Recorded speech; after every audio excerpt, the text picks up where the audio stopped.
Hi, my name is Hasan Besirovic, and this is a presentation of the paper with the same name, which is Vortice Generators' Effect on Trailing Edge Wake and Fluid Structure Interaction, written for the IOP journal.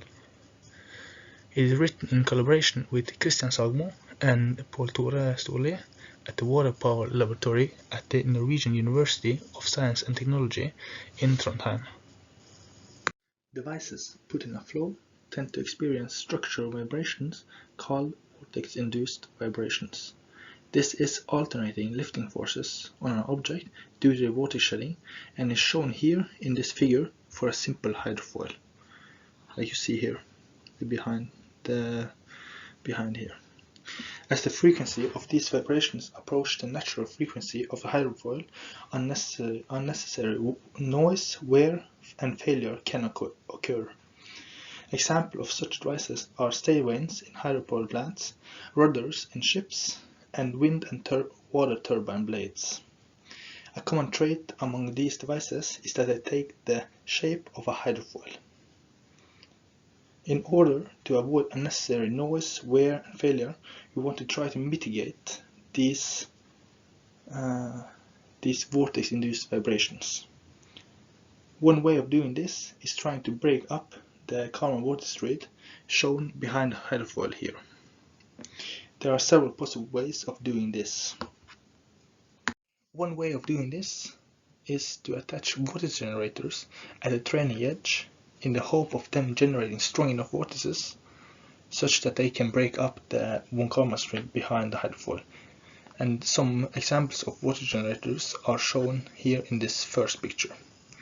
Another way is to introduce a serrated trailing edge on the hydrofoil, as is shown in this picture here.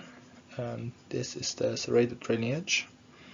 And another possible way of doing this is alternating the shedding frequency by attaching a splitter plate, as is shown in the last picture here, on the trailing edge of the object. And here it is shown at the trailing edge of a cylinder. Our main focus in this paper is looking at vortex generators attached on the trailing edge of a simple hydrofoil and the effects they have on mitigating the vortex-induced vibrations using experimental methods. Most of the dimensions which were decided for the vortex generators were based on previous research done on these devices. Some of these researchers were Lin and Brandon and Walker. References to all these researchers can be found in the paper. The main aspect of these vortex generators is to introduce longitudinal vortices which transfer the higher velocity flow above down to the surface and thus delaying separation. Another thing we hope to achieve with these vortex generators is that the longitudinal vortices will interfere with the Karman vortex thread and break up the wake behind the hydrofoil, mitigating the vortex-induced vibrations. There are several different types of vortex generators to choose from. In the first figure here, we can see a complex aerodynamical vortex generators, like we see here. And on the figure below, we see other types, like the vane type, counter-rotating and co-rotating, and the Wheeler vortex generators. The final design chosen was a counter-rotating triangular vane type shown in the figure here. This is because this type was shown by several researchers to produce stronger vortices when comparing to other types. They also tend to produce vortices that stay attached to the surface for a longer time, meaning there is a bigger chance of the longitudinal vortices interacting with the von Karman string in the wake of the hydrofoil. The dimensions were carefully chosen with the inspiration of several papers and researchers.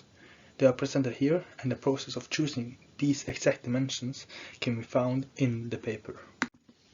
The main point being that these dimensions were chosen such that the vortex generators would induce the strongest vortices which stay as close to the surface of the hydrofoil as possible without inducing drag or unnecessary drag. One thing that is important to elaborate on is the importance of choosing the correct angle. A too large angle would lead to cavitation, which is undesirable, and a too small angle would not make for strong enough vortices. The angle chosen here was a mean of optimal angles found in several research papers. And the angle here is the angle alpha. The total dimensions of the hydrofoil that is studied are shown in this figure here. As seen in both of these pictures, we can see that the hydrofoil consists of two pieces. This is one and there is one. What we see is that the end plate is detachable, which is this piece here. This is such that different types of trailing edges can be tested without the need of making the whole hydrofoil again every time we want to test another type of trailing edge.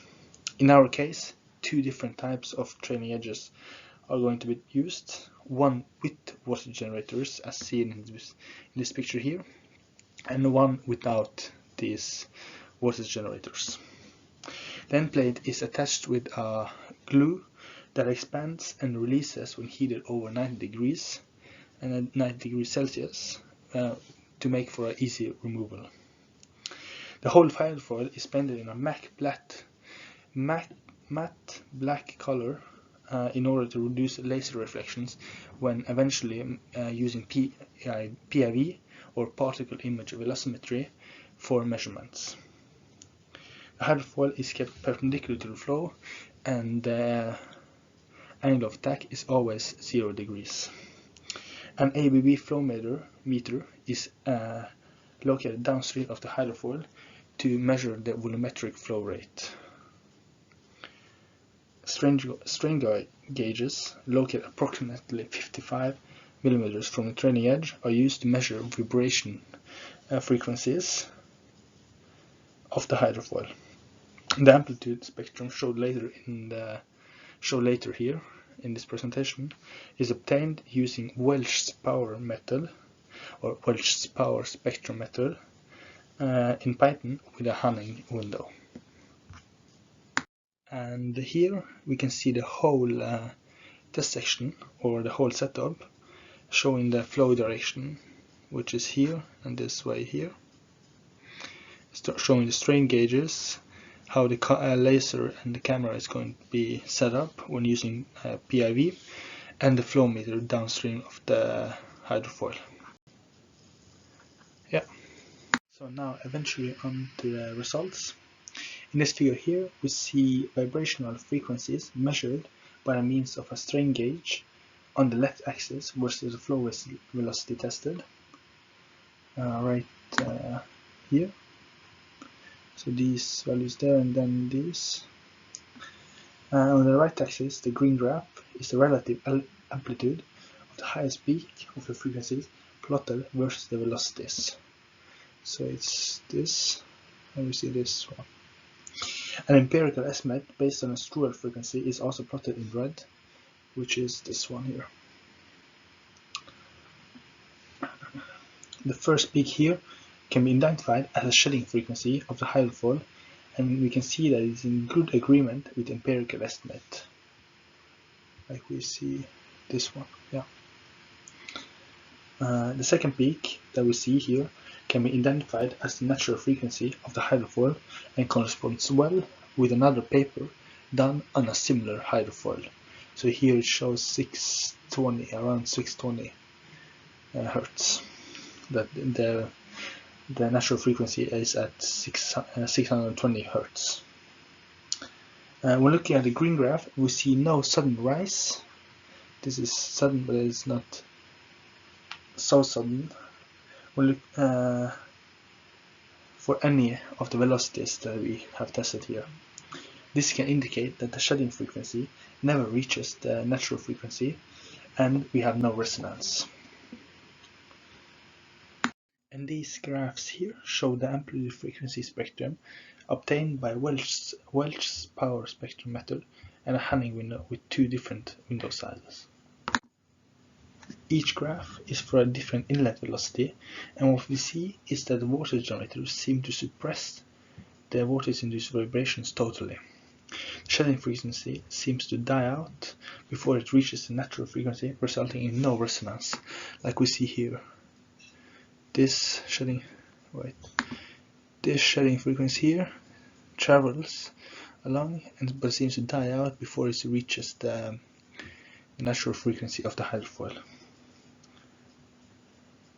But it's also important to take into account that only two sets of data were obtained for this hydrofoil configuration with the strain gauge. Therefore, it is believed that this is insufficient to draw a conclusion, and further work is required. Further work will include a visual analysis using particle image velocimetry of the wake, which is depicted in the figure here, or how it works. I did a study around the crucial velocities is essential here in order to detect if the state of resonance was skipped due to a too large velocity increment.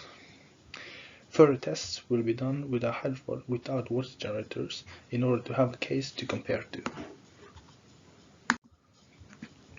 If time allows for it, computational fluid dynamics would be used to validate the results of the experiments and vice versa.